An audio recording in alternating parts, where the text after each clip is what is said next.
Despite all the media coverage of the unveiling of Hillary Clinton's transition team last week, seemingly scant attention has been paid to the legacy of one of the team's co-chairs' use of unelected emergency managers to remove Democratic governance. While current Michigan Governor Rick Scott, a Republican, has faced much scrutiny for his use of emergency managers, they were also used by his predecessor, Jennifer Granholm, a Democrat, who served as Michigan governor from 2003 to 2010. Granholm is now co-chair of Hillary Clinton's transition team. Well, now joining us to discuss this is Dr. Alexander Bullock. He's a pastor of the Greater St. Matthew Baptist Church, also a founder and national spokesman for the Change Agent Consortium. Reverend Bullock, thanks so much for joining us. Thank you for having me. Good to be here. So in her address to the Democratic National Convention, Jennifer Granholm took on Donald Trump for his rhetoric, for his, saying that, he's got the answer to bring back jobs to America. And she pointed to her tenure as Michigan governor as an example of how to deal with fiscal crisis. She did not discuss her use of emergency managers.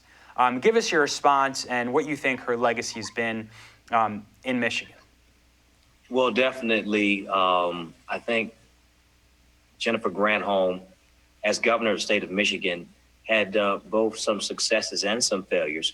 When you talk about emergency management under Jennifer Granholm, you have to talk about emergency management under Public Act 72, as opposed to emergency management under Public Act 436 or under Public Act 4, which is what it is under Rick Snyder. And so the Granholm administration's emergency management public policy was a bit weaker, but at the same time, it was anti-democratic. And it also was an austerity measure. And so Robert Bobb was appointed as the emergency manager of the Detroit Public Schools. And let me say that that appointment did not stop the hemorrhaging of students, nor did it stop the hemorrhaging of cash flow with respect to the budget of the school district. And we still are beset with the legacy of a state, namely the state of Michigan, running public education in Detroit and other distressed school districts around the state and really failing children. And so I think the legacy of Governor Jennifer Granholm is a legacy of a governor that had a great media personality, a great communication network, had a sense of being connected to the community, but while at the same time, not solving the problems of unemployment, not solving the problems around education reform, and really starting, really being the originator, the one who began what now has evolved into the heinous draconian public policy, anti-democratic public policy of emergency management. And so we unfortunately are not being joined by Dora Taylor. She was another guest, but due to technical difficulties, she can't join us today. She's a public education advocate from Seattle. She had a recent piece in The Progressive, which she wrote, "The most egregious example of a politician's undemocratic control of public schools can be seen in the state of Michigan with the decision by former Michigan Governor Jennifer Granholm to hire emergency financial managers." So she's sort of painting this in a starker picture than you did, although you did sort of, you have criticized emergency managers under public education, under Granholm. But talk more about why this was so bad, because when proponents of emergency managers put in this legislation, they said that the state had to step in because the local community wasn't doing an adequate job, the finances were out of control. They were doing this for the sake of the children, for the sake of the community. Well, let me say that a lot of times the reasons given for promoting and implementing an austerity measure are not the real reasons. I mean, the financial problems of the Detroit Public Schools is partly due to hemorrhaging students to other school districts, hemorrhaging students to charter schools and the proliferation thereof supported by the state of Michigan.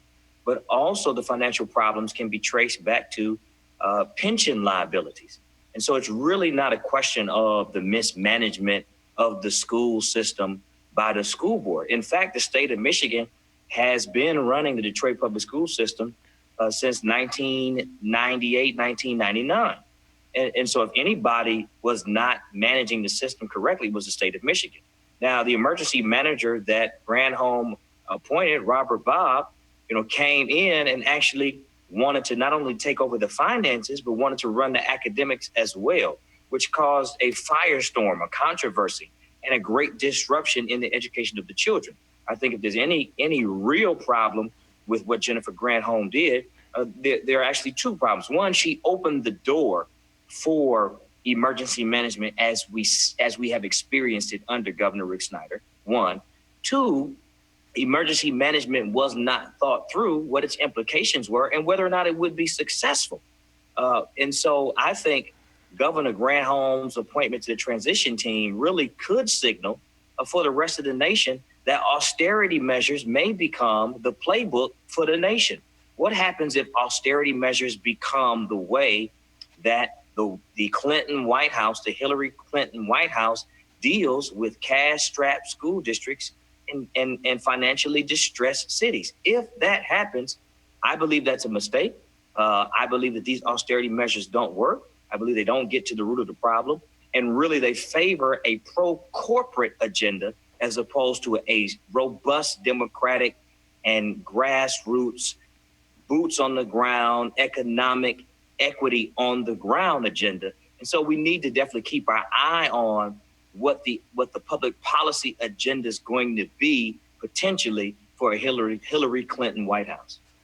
Right, because, as co-chair of her transition team, we can only assume that Granholm is going to have, significant, have a presence, have a influence over how, if Hillary Clinton is elected president, how she, puts together her team and the kind of policies she puts in place. So on the Real News, we always like to talk about solutions and alternatives.